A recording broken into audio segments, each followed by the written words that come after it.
Have you ever felt happiness in one moment and then suddenly sad the next? Or for one moment extremely elated and then suddenly super morose? While for some people this might be normal, for others this is more than just simple mood swings. Good evening, I'm Henry Sun, and welcome to this edition of 6 Minutes. In this edition, we will be exploring the light and darkness of psychology, bipolar disorder.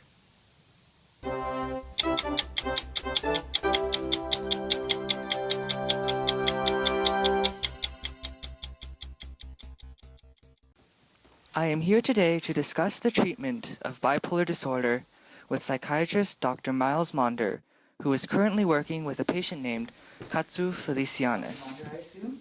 Henry Sun. Nice to meet you. Take a seat.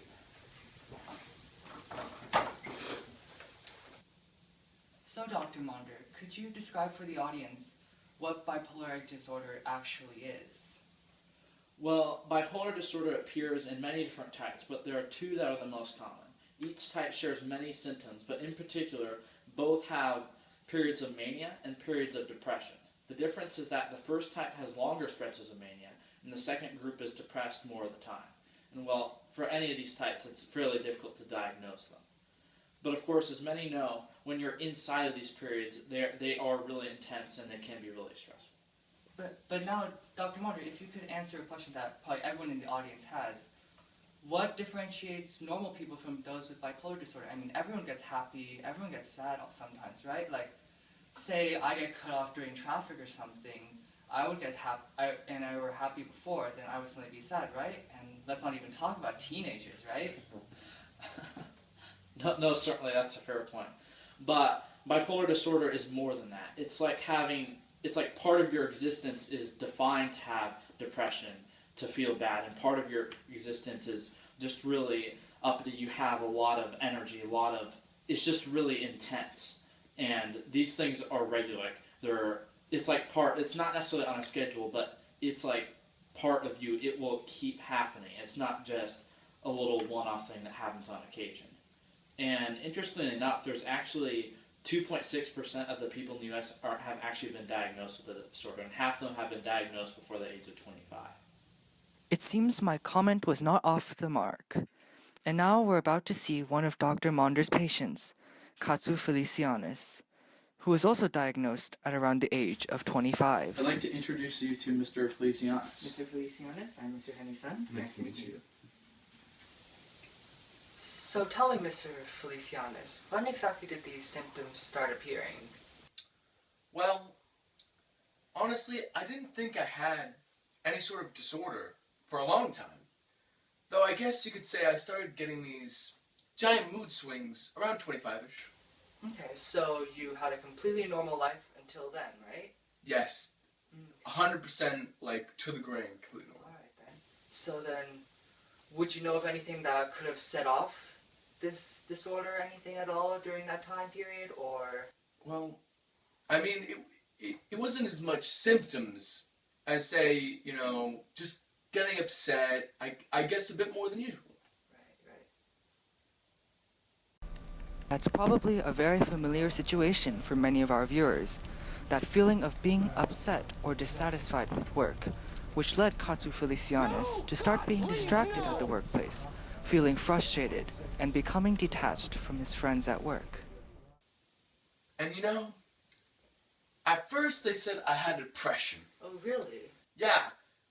Crazy people. And I was taking all these pills and these therapy classes. And you know what? I was feeling better. Great. Fantastic. In just a few days, it was like I had a sugar rush or something. Way better than what the doctor said. And you thought nothing of it, right? Are you kidding? I mean, when a stoner is on a high, they don't think about it. Yeah. They just go with the flow. And it was great. I felt like a god. Immediately, I went to hang out with some friends of mine, went rock climbing, going to bars with them, having drinks, and I couldn't sleep. I just partied all night. And then Well, the next day, the hangover kicks in. And I feel like the most stupid, worthless human being in the world. Well, I mean, doesn't everyone feel terrible during a hangover? I thought that too. But I just kept going. On and on and on and on.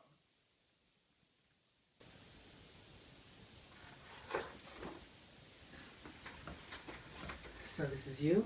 Yeah, Yeah. it's when I went So, so you go hiking a lot then? Or? I used to. Not as much anymore.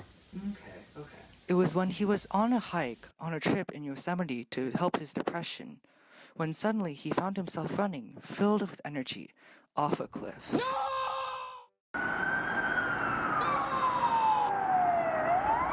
Medical emergency! This patient needs help stat right now! The next time I woke up, I was in the hospital room, in the middle of the night, but I couldn't fall asleep. These were taken by the security camera that morning. When we found him, we hadn't a clue what had happened. At the time, we had thought he was just suffering from depression and had tried to commit suicide. But we realized why the previous treatment wasn't working. So, does this happen very often for patients, or? Well, in a few cases, unfortunately it does. It's very difficult to diagnose between bipolar disorder and depression alone, just because a person with bipolar disorder is depressed a large amount of the time. Well, okay, so, but for our case, for Mr. Felicianus, he is alright now, right? Yes, he is. Now that we know what he has, we have the proper treatment for him.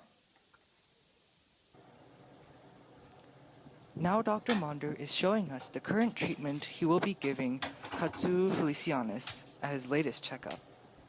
Although there isn't a permanent cure for bipolar disorder, we're able to provide you with a treatment that can help you stay symptom-free. It's important to take a mood stabilizer medication and an antipsychotic. The mood stabilizer that I'll be prescribing to you today is valproic, which will help with the mixed phases in bipolar disorder. This will reduce the dangers when switching between manic episodes, depression, and your typical mood. This should be taken only once a day. You'll be taking lithium as your antipsychotic, which will reduce the number of manic episodes. Be sure to swallow the pill containing 600 milligrams of lithium whole after each meal.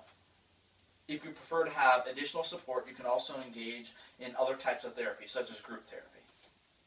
So, just take valproic once a day and lithium after each meal. Yeah, Right? that's right. Yeah.